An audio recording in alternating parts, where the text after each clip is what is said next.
Everyone, my self सुरुचि सिंह और स्वागत है आप सबका एक बार फिर से मेरे यूट्यूब चैनल पे। अभी हम लोग पढ़ रहे हैं चैप्टर नंबर 5 जो कि हमारा बायो का है, स्टैंडर्ड 9th का, जिसमें कि हम लोगों ने कुछ टॉपिक्स अपने देख रखे हैं और आज जो हम लोग देखने वाले हैं वो है न्यूक्लियस।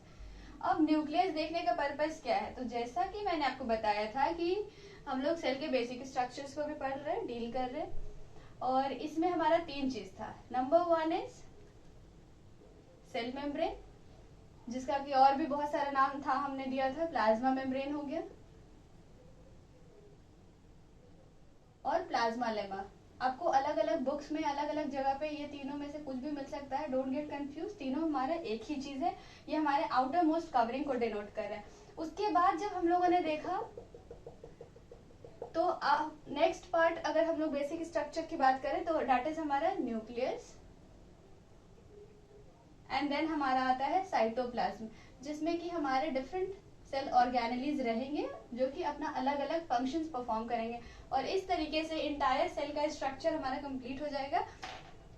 तो एक एक करके हम लोगों ने अपने कुछ स्ट्रक्चर्स देख रखे हैं और कुछ हम लोगों को देखना बाकी है। तो आज हम लोग का फोकस जो है वो न्यूक्लियस पे रहेगा। न्यूक्लियस को हम लोग डील करेंगे डिटेल में।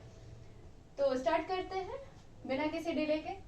सबसे पहले अगर न्यूक्लियस की बात की जाए तो हम लोगों को देखना होगा कि इसका लोकेशन कहाँ है, मतलब कि ये कहाँ, सेल के कौन से रीजन में, कौन से पार्ट में ये हमारा एग्जिस्ट कर रहा है। तो जैसा कि आपको पिक्चर में क्लियर है कि ये हमारा सेंटर में है, सेल है, सेल के सेंटर में हमारा ये है। तो इसका लोकेशन क्या हो गया, हमारा सेंटर ऑफ द सेल, और इसीलिए इसको हम लोग क्या कहते हैं, केंद्रक भी कहते हैं हिंदी में। इसको न्यूक्लियस को हम लोग केंद्रक कहते हैं। तो फर्स्ट पॉइंट हम लोग वही लिख लेते हैं, located in center of the cell, located in the center of the cell। Explain करने की इसकी कोई जरूरत नहीं है, इसका लोकेशन है कि हमारा सेल के सेंटर में लोकेटेड होता है। अब अगर आगे बढ़ेंगे तो ये हमारा न्यूक्लियस में बहुत सारे पार्ट से कंसिस्ट करेगा। ये एज इट इज नहीं होगा, कुछ ना कुछ इसके बेसिक फंक्शंस होंगे, कुछ ना कुछ इसका इंपॉर्टेंट रोल होगा, दैट्स वाई ये हमारा सेल में प्रेजेंट है।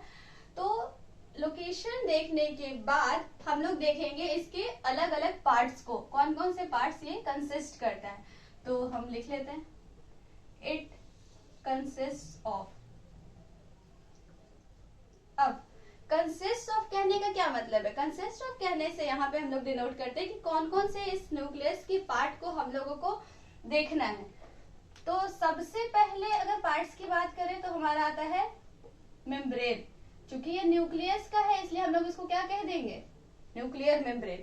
अब मेम्ब्रेन क्यों हम लोग इसको पार्ट्स में मेंशन किए हैं, तो आप यहाँ पे ध्यान से देखेंगे, अगर ये हमारा एक आउटर कवरिंग नहीं रहेगा तो इससे हमारा साइटोप्लाज्म के जो इंग्रेडिएंट्स हैं उसमें और न्यूक्लियस के अंदर के कंटेंट मिक्स्ड अप हो जाएंगे, जिससे कि हमारा प्रॉपर फंक्शनिंग नहीं हो पाएगा। इसलिए इस दोनों को डिवाइड करने के लिए वी नीड मेम्ब्रेन, ताकि हमारा सेपरेटेड रहे मटेरियल्स और दोनों के फंक्शंस अलग है, तो दोनों मिक्स्ड अप नहीं हो। इस वजह से हमारा सबसे पहला पार्ट अगर न्यूक्लियस की बात करेंगे तो दैट इज हमारा न्यूक्लियर मेम्ब्रेन। जिस तरीके से हम लोगों ने सेल मेम्ब्रेन को और प्लाज्मा मेम्ब्रेन को देखा था, उसी तरीके से हमारा न्यूक्लियर मेम्ब्रेन भी काम करेगा। तो अब अगर न्यूक्लियर मेम्ब्रेन को हम लोग डिस्क्राइब करेंगे, चूंकि ये स्टैंडर्ड 9th के बच्चों के लिए वीडियो बनाई गई है, तो उनके पर्सपेक्टिव से हम लोग पढ़ेंगे और बहुत ही बेसिक से चलेंगे, कुछ भी ऐसा नहीं कि एज इट इज हम लोग जंप कर जाएंगे डायरेक्टली।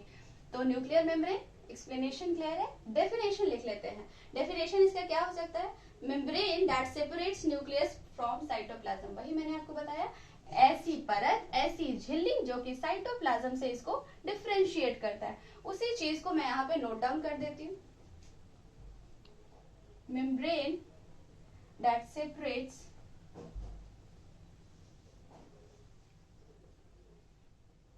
Nucleus from cytoplasm. ठीक है, इसमें आई डोंट थिंक सो कि अब कुछ एक्सप्लेन करने के लिए बचा है। पहला पार्ट न्यूक्लियर मेम्ब्रेन, ये ऐसा मेम्ब्रेन होता है जो कि न्यूक्लियस को साइटोप्लाज्म से सेपरेट करता है। यहाँ तक क्लियर है, आगे बढ़े। अब दूसरा पॉइंट अगर हम लोग देखेंगे, इसी न्यूक्लियर मेम्ब्रेन की ही मैं बात करूँ तो ये ऐसे मेम्ब्रेन होता है कि इसमें हमारे कुछ पोर्स होते हैं जिनके वजह से मटेरियल का एक्सचेंज हो सकता है। अब अब मटेरियल का एक्सचेंज से क्या समझेंगे? तो लास्ट क्लासेस में वी हैव सीन, जब हम लोग पढ़ रहे थे किसको, प्लाज्मा मेम्ब्रेन को, तो हम लोगों ने देखा था कि ये हमारा आउटर कवरिंग है, सेपरेट कर रहा है सेल के कंटेंट को एक्सटर्नल एनवायरनमेंट से। सिमिलरली ये हमारे साइटोप्लाज्म के कंटेंट को सेपरेट कर रहा है। अब सेपरेट तो कर रहा है, बट जिस तरीके से वी हैव सीन कि प्लाज्मा मेम्ब्रेन में हमारा कुछ उसके क्या बोलते हैं, रेसिड्यू सब्सटेंसेस हो गए या कुछ उसके नीडेड सब्सटेंसेस है, उनका एक्सचेंज भी जरूरी है। अगर ये मेम्ब्रेन हमारा काफी ज्यादा रिजिड रहेगा तो ये जो एक्सचेंज है मटेरियल्स का वो पॉसिबल नहीं है। उसी तरीके से सिमिलरली हमारा न्यूक्लियस का जो मेम्ब्रेन है, दैट इज न्यूक्लियर मेम्ब्रेन है हमारा, ये भी अगर हमारा रिजिड होएगा तो यहाँ पे भी एक्सचेंज ऑफ मटेरियल्स नहीं हो पाएगा। अब अगर एक्सचेंज ऑफ मटेरियल्स नहीं हो पाएगा तो जो इस न्यूक्लियस को चाहिए एक्सटर्नल एनवायरनमेंट से या इवन के साइटोप्लाज्म से, तो वो कैसे लेगा? तो जस्ट बिकॉज इसलिए हमारा ये मेम्ब्रेन भी प्लाज्मा मेम्ब्रेन की तरह कुछ पोर्स कंसिस्ट करेगा जो कि फर्दर हमारा हेल्प करेगा मटेरियल्स के एक्सचेंज में। क्लियर है? अब फिर उसके बाद क्वेश्चन आता है कि तो ये जो हमारा मेम्ब्रेन है वो सिलेक्टेड परमिएबल होगा या फ्रीली परमिएबल होगा? सिलेक्टिवली परमिएबल और फ्रीली परमिएबल के बीच में differences we have already seen कि सिलेक्टिव परमिएबल के केस में हमारा क्या होता है, सिर्फ और सिर्फ सिलेक्टेड मटेरियल्स ही अलाउड होते हैं सेल के अंदर आने जाने के लिए। But if you talk about freely permeable, उसमें कोई भी बाइफर्केशंस नहीं होते हैं, कोई भी सब्सटेंस हमारा इजिली एक्सचेंज हो सकता है। न्यूक्लियर मेम्ब्रेन कैसा होगा? तो ये हमारा सिलेक्टेड सब्सटेंसेस का एक्सचेंज अलाउड करेगा। तो नेक्स्ट पॉइंट हमारा वही हो जाएगा, this membrane has pores which allow exchange of material, exchange of materials। ठीक है, अब ये मटेरियल्स हमारे कैसे होंगे? तो सेलेक्टेड सब्सटेंस होंगे। This membrane has pores which allow exchange of materials, bracket में लिख लेंगे सेलेक्टेड सब्सटेंसेस।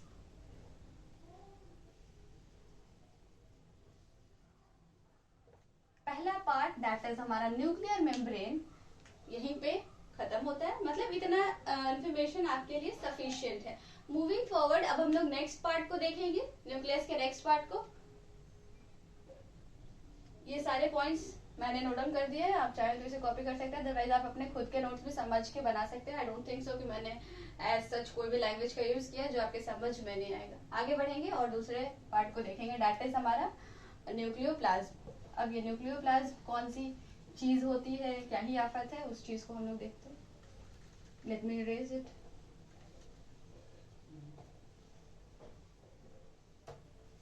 नेक्स्ट पार्ट की बात करें तो हम लोगों ने अभी देखा nuclear membrane, next is nucleoplasm. Number 2 is nucleoplasm. अब न्यूक्लियोप्लाज्म वर्ड से ही क्लियर है, न्यूक्लियोप्लाज्म, साइटोप्लाज्म सेल के अंदर वाले फ्लूइड मटेरियल्स, साइटोप्लाज्म न्यूक्लियस के अंदर वाले लिक्विड मटेरियल्स, न्यूक्लियोप्लाज्म। कोई इसका बहुत ही टफ डेफिनेशन या ऐसा कुछ नहीं है जो कि आपके समझ में नहीं है। Nucleoplasm is the simply term में हम लोग इसको लिख सकते हैं, it is the cytoplasm of nucleus.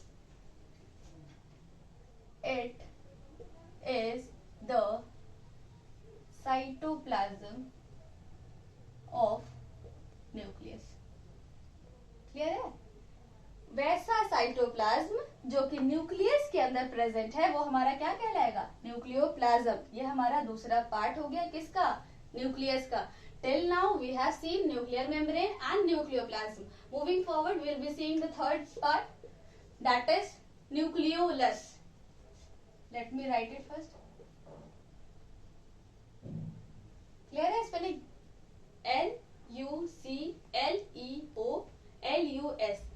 अब इस न्यूक्लियस के अंदर हमारे कुछ स्पेसिफिक स्ट्रक्चर्स प्रेजेंट रहते हैं। अब ये स्पेसिफिक स्ट्रक्चर्स क्या होती है वो तो हम लोग देखेंगे, बट उन्हीं स्ट्रक्चर्स को will be referring as a nucleolus.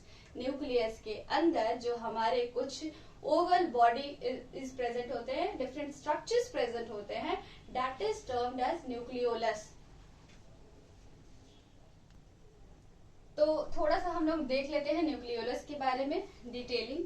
तो सबसे पहले अगर न्यूक्लियोलस की बात करें तो ये हमारे होते क्या है, इसका डेफिनेशंस क्या हो सकता है, उस चीज को मेंशन कर लेंगे। सबसे पहले स्मॉल ओवल बॉडी, दिख रहा है, क्लियर है ना, small oval body rich in protein and RNA. अब अगर बात करें न्यूक्लियोलस की तो ये क्या होता है हमारा, तो small oval body which is rich in protein and RNA is termed as nucleolus. Nucleolus के अंदर पाया जाने वाला ओवल शेप के ऐसे स्ट्रक्चर्स जो कि प्रोटीन और आरएनए की मात्रा जिनमें बहुत ज्यादा पाई जाए, उसी को हम लोग न्यूक्लियोलस कहते हैं।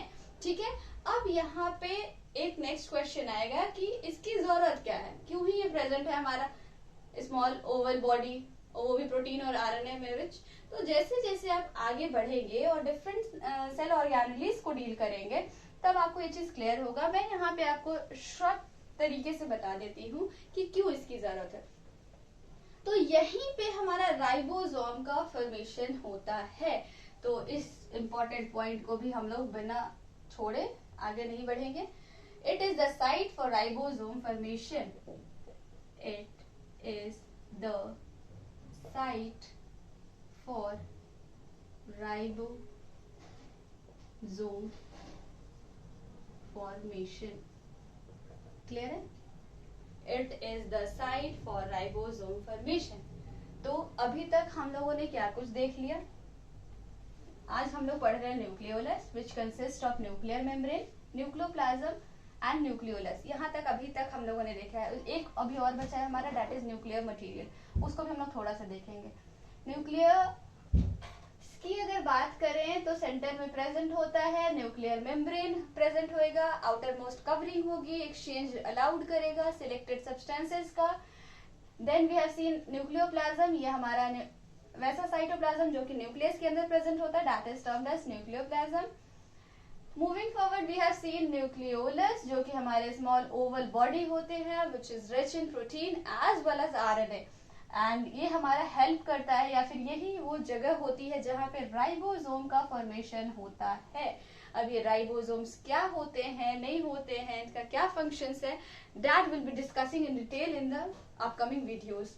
अभी हम लोग न्यूक्लियस को डील कर रहे हैं। सो इतना हो गया हो तो मैं इसको इरेज करूं और बढ़ेंगे आगे with the next part, that is nuclear material.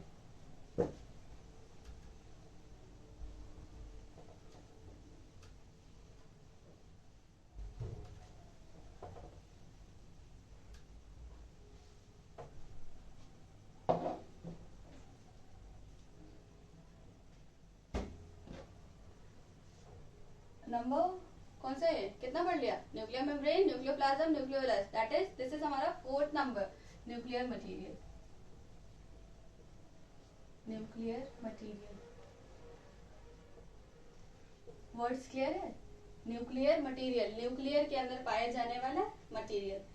अब न्यूक्लियर मटेरियल से आप क्या समझते हैं, तो इसके न्यूक्लियस के अंदर डिस्पाइट ऑफ न्यूक्लियोलस हमारे कुछ और भी स्ट्रक्चर्स प्रेजेंट होते हैं and that structure is referred as nuclear material. अब ये किस फॉर्म में होते हैं उस चीज को देखेंगे। तो सबसे पहले अगर बात करें हम न्यूक्लियर मटेरियल की, तो ये हमारा थ्रेड लाइक स्ट्रक्चर्स होता है इस तरीके से, ठीक है। और इस थ्रेड लाइक स्ट्रक्चर को, थ्रेड लाइक स्ट्रक्चर, थ्रेड मतलब धागा, इस थ्रेड लाइक स्ट्रक्चर्स को हम लोग बायो के टर्म में क्या कहते हैं, this is called as chromatin. आगे की क्लासेस में यू विल बी सीइंग इसी को हम लोग कहते हैं क्रोमैटिन फाइबर्स, बट यहाँ इतना डिटेल जाना नहीं है, just go with the flow, basics देखिए और उतना से अपने कॉन्सेप्ट्स को क्लियर करने की कोशिश कीजिए ताकि आगे के लिए आपको एक बेस बन सके। अब इस थ्रेड लाइक स्ट्रक्चर्स को, जिसको कि will be referring as a chromatin material, और ये हमारा न्यूक्लियर मटेरियल है, न्यूक्लियस के अंदर पाया जाता है। ये हमारे न्यूक्लियस में एक धागे के जैसा एक स्ट्रक्चर प्रेजेंट होगा, that is called as chromatin. अब इसकी क्या ही जरूरत है, तो यही क्रोमैटिन मटेरियल हमारा आगे चल के फर्दर ये हमारा कुछ इस तरीके का शेप ले लेगा। दिख रहा है यहाँ पे हमारा, क्लियर है। अब ये जो स्ट्रक्चर है, इस किस तरीके का स्ट्रक्चर है, हमारा रिबन, रिबन शेप का है ना, रिबन या फिर रॉड शेप का। ये क्रोमैटिन मटेरियल जो पहले थ्रेड लाइक था, इसके बाद ये हमारा फर्स्ट स्टेप है, इस तरीके से एग्जिस्ट करेगा, then it will look like this, हमारा रिबन शेप का दिखेगा। पहले कैसा दिख रहा था, थ्रेड लाइक, देन हमारा रिबन या रैप टाइप का दिखेगा। और इस रिबन या रैप टाइप के स्ट्रक्चर्स को हम लोग क्या कहेंगे, this is called as chromosomes. Chromosomes जब वो थ्रेड लाइक रहेगा, it will be referred as chromatin material. जब ये शेप हमारा कंडेंस करके एक रिबन या रॉड का ले लेगा, then will be referring the same structure as a chromosomes. अब इसी क्रोमोसोम्स पे you will be seeing small point like structures like this, ठीक है। And this is called as, this particular structure is termed as genes. क्या है ये हमारा, genes. Clear है, क्रोमैटिन मटेरियल कंडेंस्ड होके रिबन लाइक शेप का फॉर्मेशन करेगा, that is called as chromosomes. इसी क्रोमोसोम्स पे हमारे कुछ पॉइंट लाइक स्ट्रक्चर्स होंगे, जिनको कि हम लोग जीन्स कहते हैं। अब बिफोर वी मूव फॉरवर्ड हम लोग जीन्स के बारे में देखेंगे, बट उसके पहले let us see something about DNA, मतलब क्रोमोसोम्स के बारे में हम लोग देख लेते हैं। तो ये क्रोमोसोम्स हमारा बना होता है दो चीजों का। ये क्रोमोसोम्स हमारे बने होते हैं डीएनए और प्रोटीन के। घबराने की बात नहीं है, टर्म्स नए हैं, but I will make sure कि वीडियो के एंड तक ये सारे टर्म्स आपसे अच्छी तरीके से फेमिलियर हो जाए। सो जस्ट डोंट वरी, मैं जो बोल रही हूँ आप उसको सुनने और समझने की कोशिश कीजिए। अभी हम लोग देख रहे हैं न्यूक्लियस के डिफरेंट पार्ट्स को, डिफरेंट स्ट्रक्चर्स को। We have already seen 3 structures and this is our fourth structure, that is nuclear material. If we talk about nuclear material, ये हमारे कुछ thread like structures होते हैं जो कि न्यूक्लियस के अंदर प्रेजेंट होते हैं, which is referred as chromatin material. ये chromatin material जो है हमारा further जब सेल में ये condensed हो जाता है, then it forms a shape which looks similar as ribbon or rod, और जिसको कि हम लोग क्रोमोसोम से रेफर करते हैं। ये क्रोमोसोम्स हमारा बना होता है डीएनए और प्रोटीन का। अब इसी क्रोमोसोम्स के ऊपर पॉइंट लाइक स्ट्रक्चर्स प्रेजेंट होते हैं, जिसको कि हम लोग कहते हैं genes. If I am not wrong, standard 8 में आप लोगों ने थोड़ा बहुत जीन्स के बारे में पढ़ा है कि ये हेरिडिटरी यूनिट्स होते हैं। डिटेल में हम लोग देखेंगे यहाँ पे, तो इतना क्लियर है। बढ़े आगे, जीन्स को थोड़ा सा देख लेते हैं। यहाँ तक क्लियर है, आगे हम लोग देख लेते थोड़ा सा जीन्स के बारे में, ज्यादा नहीं, थोड़ा थोड़ा करके पढ़ेंगे जीन्स। अगर हम लोग बात करें जीन्स की, तो पहले ही मैंने आपको बताया ये हमारा कहाँ प्रेजेंट था। अभी जो मैंने स्ट्रक्चर आपको दिखाया, उस स्ट्रक्चर में आप लोगों ने देखा होगा कि जब हमारा ये रिबन लाइक शेप का ये जब हमारा स्ट्रक्चर होता है, इस पे पॉइंट लाइक स्ट्रक्चर्स है, इन्हीं को हम लोगों ने जीन्स कहा था। तो इसके डेफिनेशंस को हम लोग क्या लिख सकते हैं, segments of DNA. Simple terms में जीन्स को you can define it as a segments of DNA। और क्या बोल सकते हैं सेगमेंट्स ऑफ डीएनए के अलावा, point like structure present in chromosomes, point like structure present on chromosome. Clear है, यही चीज मैंने बताई ना आपको कि पॉइंट लाइक स्ट्रक्चर्स जो कि क्रोमोसोम्स के ऊपर प्रेजेंट है, उसी को हम लोगों ने जीन्स का नाम दे दिया। अब इसका काम क्या है, तो it acts as a hereditary vehicles. जो आपके कैरेक्टर्स पेरेंट्स के हैं, parents which means mother and father के कैरेक्टर्स, किसी भी ऑफस्प्रिंग में, चाइल्ड में जो आएगा, वो लाने वाला ये व्हीकल्स होता है। व्हीकल्स का क्या काम होता है, आपको एक जगह से दूसरे जगह पहुंचाना, ट्रांसपोर्टेशन व्हीकल्स ये सब हमारा किसमें हेल्प करता है, एक जगह से दूसरी जगह पहुंचाने में। सिमिलरली जो ह्यूमंस के कैरेक्टर्स हैं वो पेरेंट्स से ऑफस्प्रिंग्स में कैसे आएंगे, for that we need some structures and that structures is called as genes. तो यहाँ पे हम लोग क्या लिख सकते हैं, हेरिडिटरी व्हीकल्स।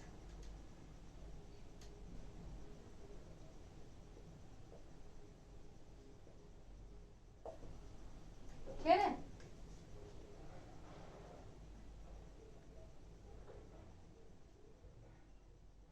अब हेरिडिटरी व्हीकल्स का मैंने मतलब आपको पहले ही बता दिया, उसी चीज को यहाँ पे लिखेंगे, which means it carry characters from parents to offspring. Carry characters from parents to offspring. ठीक है, बच्चों में जो भी कैरेक्टर्स आएगा वो सबको कैरी करने वाला व्हीकल का काम कौन करेगा, जीन्स करेगा। ये जीन्स हमारा कहाँ प्रेजेंट होगा, न्यूक्लियस के अंदर। न्यूक्लियस के अंदर भी कहाँ, न्यूक्लियर मटेरियल के अंदर। ये सारे हमारे न्यूक्लियर मटेरियल कहलाएंगे। क्लियर है? अब एक और टर्म हमारा बाकी रह गया, न्यूक्लियस की बात करें और अगर हम लोग न्यूक्लियोइड को छोड़ दें तो ऐसा कैसे हो सकता है, NUCLEOID,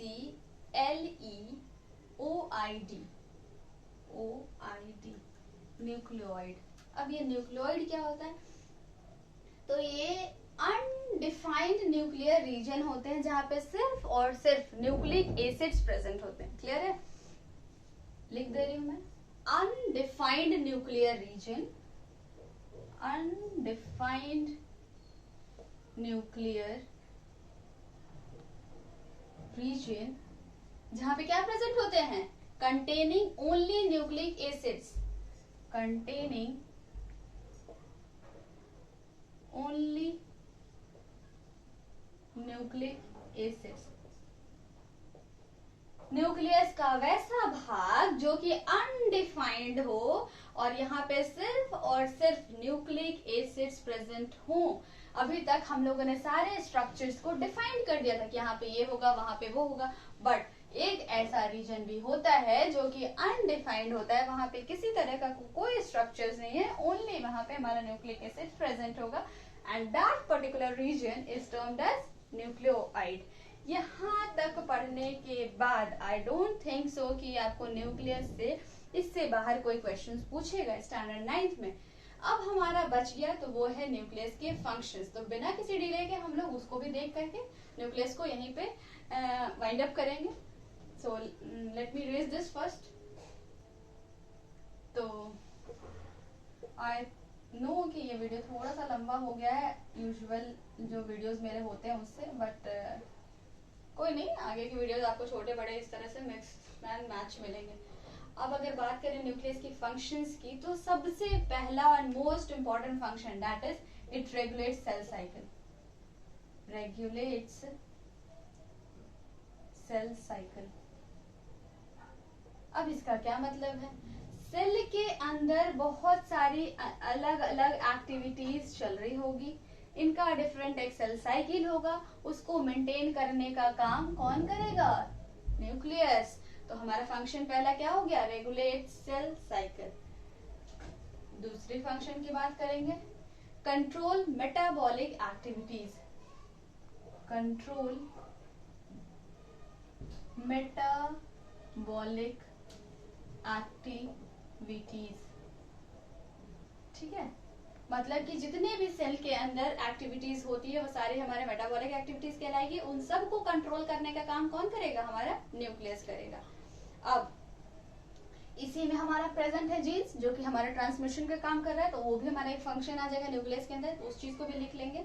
jeans help in transmission, genes help in transmission. Clear है ना, transmission of characters from parents to offsprings. Clear है? तो ये कुछ था न्यूक्लियस के बारे में इंपॉर्टेंट डिटेल्स। अब एक बात जो मैंने आपको बहुत पहले ही बताई थी, फिर से रिकॉल कर रही हूँ। This nucleus is called as brain of the cell. Brain of the cell, direct question आएगा, ब्रेन ऑफ द सेल किसको कहते हैं? Answer would be nucleus. जिस तरीके से ह्यूमन बॉडी को फंक्शंस प्रॉपरली करने के लिए माइंड की जरूरत होती है, उसी तरीके से सेल को प्रॉपर फंक्शनिंग के लिए it needs a brain too, and here brain is referred as a nucleus. और ये ब्रेन का काम कौन करेगा सेल के अंदर? न्यूक्लियस करेगा। सो आज के लिए इतना ही, मिलते हैं नेक्स्ट वीडियो में नेक्स्ट टॉपिक के साथ। Till then take care and have a great day ahead.